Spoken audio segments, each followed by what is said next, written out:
कलयुगी मामी अपने ही भांजे के साथ प्रेम प्रसंग बनाती है और वही भांजा अपने मामा का सर फोड़ के उसकी निर्मम हत्या कर देता है। मध्य प्रदेश की हरदा की न्यूज है। जज अमन शर्मा जिसने अपनी पत्नी से प्रताड़ना के कारण आत्महत्या कर ली है और उसके केस में अभी तक कोई सुनवाई नहीं हुई है, कोई गिरफ्तारी नहीं हुई। ग्वालियर के पलक इन्फ्लुएंसर जिसके केस में अभी नए अपडेट्स आए, उनके पति ने बताया कि वो ड्रिंक करती थी और उनके नाजायज संबंध भी थे, कुछ उनका एक बॉयफ्रेंड भी था जिसके साथ उनके प्रेम प्रसंग था, जो भी था। ग्वालियर में शादी के दूसरे दिन ही बॉयफ्रेंड के साथ पकड़ी जाती है नई नवेली दुल्हन। और हाँ, इनको कोई कैसे भूल सकता है। सोनम, मुस्कान और ये अपने ही पति की हत्या करवाने के बाद ऐसे मेलोड्रामा कर रही थी कि जैसे हमने तो कुछ पता ही नहीं हो, और बाद में निकली यही हत्यारन। और सुनिए, पति राजकुमार कुशवाहा ग्वालियर से हैं, जिन्हें अपनी जान का खतरा है। वो अपनी इनकी जो पत्नी है वो कह रहे हैं कि पति भी रखेंगे और बॉयफ्रेंड सोना चांदी और नगदी को लेकर फरार। और इस न्यूज से तो आप जरूर अवगत होंगे कि एक ससुराल पक्ष अपने ही दामाद का कान काट देता है। जी हाँ, ये है ग्वालियर हजीरे की न्यूज। ज्योति राजावत का पति जब उसे रंगे हाथ पकड़ लेता है किसी और पुरुष के साथ, तो फिर उसके जो मायके पक्ष के जो लोग होते हैं वो उसका कान काट देते हैं। अब वो अपनी सुरक्षा की गुहार लगा रहा है। वो व्यक्ति 2 बच्चों की मां हुई फरार। 19 वर्षीय युवक के साथ उसकी जाने की खबर है। उसका पति पड़ोसियों पे शक कर रहा है।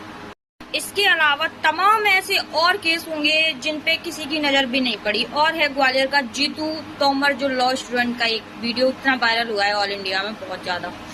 तो मैं बस यही पूछना चाहती हूँ, महिला प्रताड़ित होती है तो उसके लिए आक्रोश इतना आ जाता है, लोग सड़कों पे उतर आते हैं। पुरुष के साथ जो ये प्रताड़ना हो रही है, जो ये गलत व्यवहार हो रहा है, जो ये महिलाएं मनमानी कर रही हैं पति के होते हुए, पर पुरुषों के साथ संबंध रखने के साथ साथ उनपे 498 के केस लगा रही हैं, पूरे ससुराल पक्ष को मतलब जेल तक, कोर्ट तक घसीट रही हैं। अपनी खुशी, मात्र अपनी खुशी के लिए किसी के बेटे, किसी की माँ बाप को इस तरीके से प्रताड़ित कर रही हैं, इस तरीके से मनमानी चीजें कर रही हैं। इस सब का जिम्मेदार कौन है? समाज, माता पिता, सरकार या फिर और कौन?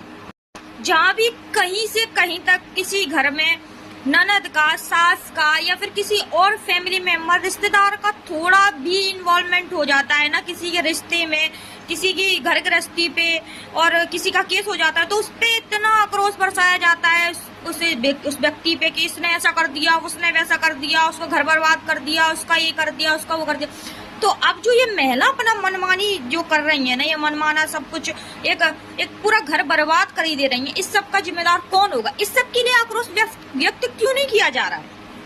बेटी पढ़ाओ, बेटी बढ़ाओ, और बेटी को किसी और को ब्याह दो, फिर उसका घर बर्बाद करो, उसके मेंटेनेंस पे खर्चा चलाओ।